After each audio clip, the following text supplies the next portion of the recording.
গানের টিকটক করে, বাপ খুশি হচ্ছে, মা খুশি হচ্ছে। অনেক এমন নেমক হারাম বাপ আছে, মেয়ের জিনা করা পয়সায় সংসার চালাচ্ছে, ফেসবুক আর ইউটিউবে নিজের অ্যাকাউন্ট খুলে সেখানে ড্যান্সের ভিডিও ছাড়ছে, টিকটক করছে, সেখানে অনেক রকমের কাজ করছে, আর সেখান থেকে পয়সা ইনকাম করে বাপের সংসার চালাচ্ছে, আর বাপকে বাইকে চাপাচ্ছে। বাপ মনে করছে আমার মেয়ে বহুত ইনকাম করছে। তোমার মেয়েকে তুমি জিনা করাচ্ছ।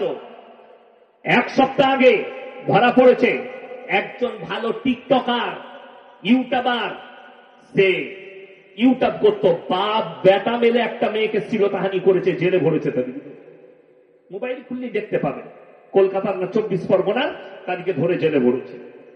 কষ্টের বিষয় হচ্ছে ইসলামী শরীয়তে নারীর জন্য পর্দা এমনি ফরজ করা হয়নি। আপনি আপনার স্ত্রীকে পর্দায়, ইলেম বাজার যাবেন ডাক্তার দেখাতে, এখন একটা ড্রেস, শাড়ি 400 টাকা দাম, তার উপর একটা বোরকা যদি 1000 টাকার পরিয়ে দেন, কিছুই এসে যাবে না। একটা শাড়ি পরাবেন 1500 টাকা, খুব ভালো করে বুঝবেন। আর তার উপরে দেখুন, জুজদানের ইজ্জত আছে না নাই? কথা বলেন। আচ্ছা, জুজদানের দাম কত? কোরআনের যে জুজদান দেওয়া হয় ওর দাম কত? 20 টাকা, 25 টাকা, 40 টাকা, 50 টাকা। অথচ যখনই ওইটার ভেতরে কোরআনকে ভরে দেওয়া হচ্ছে, ওর ইজ্জতটা পৃথিবীর সব থেকে মূল্যবান ইজ্জত। আপনার স্ত্রী একটা নারী, দেখতে নারী, কিন্তু ওকে যখন পর্দায় ঢেকে দিবেন, পৃথিবীর সব থেকে দামি ইজ্জতদার হয়ে যাবে আপনার স্ত্রী। এ আমার যুবক শোনো, আজকে এই মোবাইল, আপনারা কি মনে করছেন দাজ্জাল আসবে না? দাজ্জাল অবশ্যই আসবে। দাজ্জাল শুধু একটা ব্যক্তির নাম নয়, পুরো একটা সিস্টেমের নাম হচ্ছে দাজ্জাল, পুরো একটা সিস্টেম। আর দাজ্জালের প্রথম ধাপ হচ্ছে এআই। এআই পদ্ধতি হচ্ছে দাজ্জালের প্রথম ধাপ। দাজ্জাল আসার পূর্বে রাসূল আকরাম সাল্লাল্লাহু আলাইহি সাল্লাম বলেছেন, তোমরা জানতে পারবে, বুঝতে পারবে দাজ্জাল আসার সময় হয়েছে কখন? যখন দেখতে পাবে মুসলমানের কাছে হারাম জিনিসগুলো হালাল হতে শুরু করেছে। একটা মুসলমান হারাম জিনিসকে হালাল বলে ব্যবহার করতে লাগবে, হারাম জিনিসগুলোকে হালাল বলে গ্রহণ করতে শুরু করবে, তখন জানবে দাজ্জাল আসার সময় হয়েছে। দাজ্জাল শুধু একটা ব্যক্তি নয়, একটা পুরো সিস্টেম। সিস্টেমটা কেমন হবে বলে দিই আপনাকে। এই মোবাইলটা আমাকে একজন গিফট করলো, 40,000 টাকা দাম। তো আমাকে বললে, হুজুর এর যে ইউটিউব আছে, এর যে সিস্টেমেটিক্যাল আছে, আপনি ইউটিউবটা যখন খুলবেন 5G মোবাইল, আর আপনি মনে মনে যে ভিডিওটা ভাববেন সেটাই আসবে। আমি কমপক্ষে 20 বার পরীক্ষা করেছি, এখনো পরীক্ষা করে যাচ্ছি। গাড়িতে বসে বসে যে ভিডিওটা ভাবছি সেটাই চলে আসছে। কেন? বৈজ্ঞানিকরা বলে দিয়েছে 2026 সালের পরে 2027 সাল থেকে এই মোবাইলটা আর মানুষের আয়ত্তে থাকবে না, মানুষ এর আয়ত্তে চলে যাবে।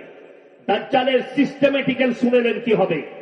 আপনি ফোন পে ব্যবহার করছেন, গুগল পে ব্যবহার করছেন, অ্যামাজন ব্যবহার করছেন, এই যে মানুষ ব্যবহার করতে লেগেছে, ক্যাশলেস হয়ে যাবে, মানুষের হাতে আর টাকা থাকবে না। আপনি যখন দাজ্জালকে অস্বীকার করবেন, আপনার সিস্টেম বন্ধ করে দেওয়া হবে। না আপনি চাল কিনতে পারবেন, না আপনি পানি কিনতে পারবেন, না আপনি তেল কিনতে পারবেন, না আপনি খাবার কিনে খেতে পারবেন। কেন? টাকা তো মোবাইলে। সিস্টেম যদি বন্ধ হয়ে যায়, আপনার সবকিছু বন্ধ, খাওয়া দাওয়া। আপনাকে এইভাবে হত্যা করা হবে, আপনাকে সিস্টেমের দ্বারা। ওই জন্য দাজ্জাল শুধু একটা ব্যক্তি নয়, একটা পুরো সিস্টেম। সবাই দোয়া করবেন, আল্লাহ নামাজের পাটিতে, আল্লাহ দাজ্জালের ফিতনা থেকে আমাদেরকে হেফাজত করো, বলুন আমিন।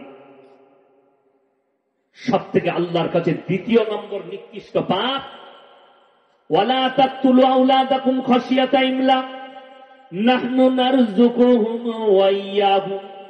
হে আমার নবী, বলে দাও, তোমরা দরিদ্রতার ভয়ে তোমাদের আওলাদকে কতল করো না। যে কোনো ডাক্তারের চেম্বারে যাবেন, গাইনিক ডাক্তারের চেম্বার, যে কোনো হসপিটাল, যে কোনো নার্সিং হোম, লেখা আছে এখানে বাচ্চা নষ্ট করা হয় না, ভ্রূণ নষ্ট করা হয় না, দণ্ডনীয় অপরাধ।